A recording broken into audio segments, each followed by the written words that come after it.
today I have Jim Bloodgood and Sara Evans, one of my favorite drummers out there. How did you get to this point? What's your background, like, playing-wise? How'd you get started?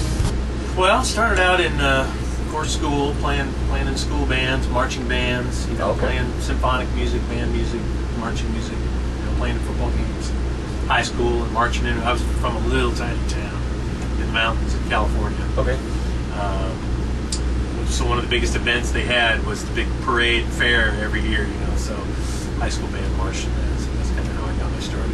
Playing drums. And then learned to read and all that kind of stuff. Okay, and then went from there to...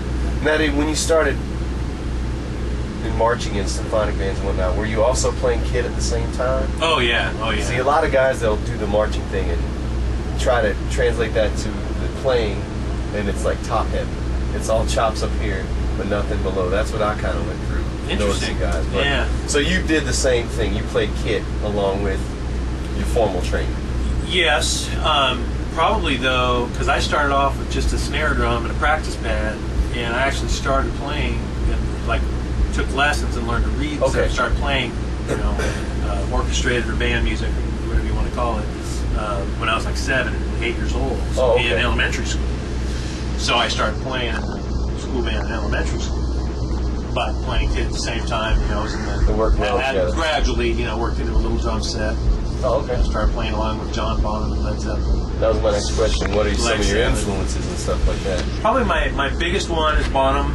Next in line would be Jeff Porcaro, Toto. Everybody knows who he is. Yeah. A lot of people listen to him drum. It's the Groove Monsters. Yes. But then various, J.R. Robinson, who does great song playing. Yes. He's got so many tracks. That's key, learning to play for the song. Yeah. And another one thing about I read a really interesting interview after Jeff Porcaro died from Steve Lukather about how Jeff had monster chops that you just never saw in any Toto records because he would just play the song. He'd do great stuff with it, but only when it was necessary, only when it was needed. In the country field, the music is so song-oriented. As players, we have to maybe tone things down, but still find a way to express ourselves. How are you able to do that with what's done in the studio, and how do you translate that to live? What are some of the things that you do? The lucky thing for me is everybody I'm sure is familiar with Matt Chamberlain, great drummer, great studio drummer, played on countless records, and he's just got a really cool feel, and he makes things really interesting, and that's what he did with Sara's music. For me, it's a joy to go out and play, attempt to emulate what he's done on records, because it's interesting. He plays cool grooves, interesting stuff. It's not your typical meat and potatoes 2 and 4 stuff like you see in most country records. So to me, that makes it a lot more fun. How long have you been with Sara? It'll be 8 years in September. 8 years. Yeah. Now, how'd you go about getting the gig? Did you move to Nashville? I'd moved to Nashville. I was actually playing with a band based in California, and the lead singer was an actor on General Hospital. Not Rick Springfield. No, but similar. But so they had written into the storyline that this character had an alter ego that wanted to be a rock star. So we actually were a band before that happened, and we were just playing some clubs in California, trying to get our own thing going. And they actually wrote a storyline and this alter ego into the show, so we ended up being on. So you were a soap opera star. Yeah, we were on the show for 4 years. Were you ever a woman at that time?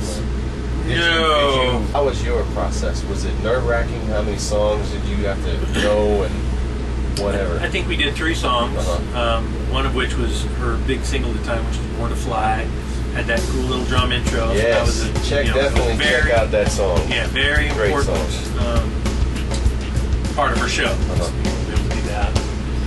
They were definitely looking for a certain kind of feel because of that, because of what Matt had done, Matt Chamberlain had done with her music. And so apparently I was the closest one. There were 6 guys that auditioned. So. Are you involved in any other side projects back in Nashville at home? Or? I'm actually doing, I have a partner, my brother-in-law moved from California, and we've been writing songs, and we're working on some soundtrack music and stuff like that. Now we're just trying to find a way to get it out there, and get it sold, played, placed, however you look at it. So I'm enjoying doing that. I really like the creative process of music. What line of Ludwig drums are you playing and why? The classic maple, and the color is Arctic Glitter, which is very cool, real nice. Yeah, kind of. I told you earlier, I don't know if it was on the tape or not, but I liken it to a Cadillac Escalade. Yes, color. It's very that real deep, cool, kind of creamy white color with the glitter in it. Yeah, just it's cool, and it does look really good in the light. So yeah, 7-ply maple shell. Okay, which is all the way around. Yeah, they've used a couple different thicknesses. Mm-hmm. You know, they have a little bit thicker in the middle and a little thinner on the outside, kind of thing. Okay. So great drums, love the sound. The snare drum is It's kind of like the Black Beauty, only it's not a Black Beauty. It's that real nice brass, 6-inch, just real nice, snappy, but kind of more sounding snare drums. Vinyl cymbals, yeah. Using a Byzance, combination of Byzance and MB20. Oh, okay. Which are cool, kind of a nice blend of the two. One's a little kind of brighter, one's a little darker. So. Sticks, what are you using as far as Big that? Firth, which I played pretty much my entire life. And just, I don't know, probably 10 years ago I signed on with them, so I've been with them for the longest. That's good. Remo heads, okay, which are great. They've been real good to me. I've been with them for probably about 8 years now, so that's been great. the classic. The classic, yeah. What size sticks? The famous drum question. What size sticks you use? Yeah, well I use 5A nylon because the older I got, the less weight I wanted to have in my hand. Do you go through any special preparation before the gig as far as warming up? I try a little practice pad. I try to at least get 10 to 15 minutes in, just doing rudiments, trying to loosen up. And I do, some of those old style wrist stretching exercises. Back from the marching days. Exactly. That's where I learned them, and they still they work quite well. This is Tracy and Jim Bloodgood, and we're done. Road Dog.